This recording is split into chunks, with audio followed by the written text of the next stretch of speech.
In the gleaming towers of Sterling Corp, CEO Arthur Sterling reigned supreme. His world was one of numbers, profits, and power. He saw people not as individuals, but as assets or liabilities. One rainy Tuesday, as Arthur strode through the lobby, he noticed a puddle of water near the entrance. An elderly janitor, Samuel, was diligently mopping it up, but a few drops had escaped his immediate attention. Arthur, in a foul mood from a deal gone sour, saw an opportunity to assert his dominance. "You," he boomed, his voice echoing in the cavernous lobby.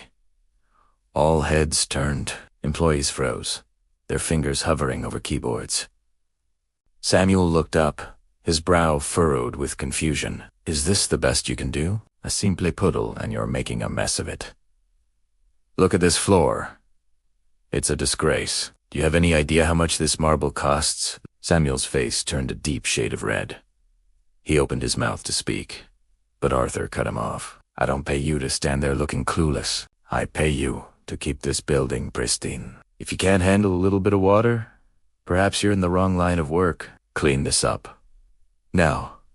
Arthur gave him a final, withering glare before storming off towards his private elevator, leaving a trail of stunned silence and a deeply humiliated old man in his wake. The incident was quickly forgotten by Arthur, just another blip in his high-stakes day. That evening, however, his world began to unravel. He was attending a prestigious charity gala, an event to honor the city's most generous philanthropists. The keynote speaker was a man lauded for his quiet, anonymous donations that had saved hospitals, funded scholarships, and built community centers. His name was kept a secret until the very last moment to add to the drama of the evening. Arthur sipped his champagne, bored, until the host took the stage. "This year," the host announced, "we honor a man whose humility is as vast as his generosity. He has given more to this city than anyone, yet has never sought recognition. Ladies and gentlemen, please welcome Mr. Samuel Peterson." A spotlight hit a table at the back of the room. Slowly,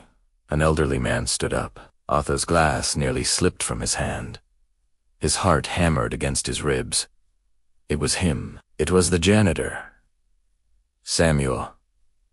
Dressed in a simple, well-worn suit, he walked to the stage, a gentle smile on his face, the same face Arthur had contorted with shame just hours before. The applause was thunderous, a standing ovation from the city's elite. Samuel began to speak, his voice calm and steady. He didn't talk about money or business. He spoke of his late wife Eleanor, and a promise he had made to her to share their good fortune with those in need. He explained that he took a janitor's job to stay active, to feel connected to the world, and to never forget the value of a hard day's work. "True wealth," Samuel said, his gaze sweeping across the room, "isn't measured by what you own, but by what you give. And dignity. Dignity is something every single person deserves, no matter their job title." Arthur felt the blood drain from his face. Every word was a dagger to his pride. He saw the faces in the crowd, people he had tried to impress for years, looking at Samuel with pure, unadulterated respect, the same respect they had never truly given him. He remembered his own harsh words from that morning, echoing in the opulent ballroom. A disgrace, he had called him. Clueless. Clueless. He couldn't breathe. The air in the room was thick with his own shame. He slipped out of the gala unnoticed, the sound of applause for Samuel chasing him out the door. The rain was still falling, washing the city's streets clean. Arthur stood there, drenched and broken, his expensive suit ruined. He had built an empire of glass and steel, but in one afternoon, he had tried to demolish a man who was a monument of human kindness. The next morning, Arthur arrived at the office.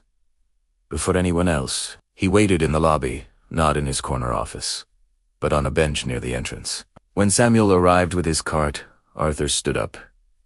His hands trembled. "Samuel," he began, his voice cracking. "Mr. Peterson. I am so sorry." Samuel looked at him, his eyes holding no anger, only a quiet wisdom. He simply nodded. Arthur continued, the words pouring out of him. "What I did yesterday was unforgivable. I was arrogant and cruel, and I have no excuse. You are a better man than I could ever hope to be. I saw you last night at the gala. I have never been more ashamed of myself. Samuel placed a gentle hand on Arthur's arm. "Son," he said softly, "we all have our bad days. It's what we do the next day that defines who we are." From that day on, Arthur Sterling was a changed man. He started by learning the names of every employee, from the mailroom clerk to the senior vice presidents. He implemented fair wage policies and started a corporate philanthropy program, putting Samuel in charge. He learned that a company, like a building, is only as strong as its foundation.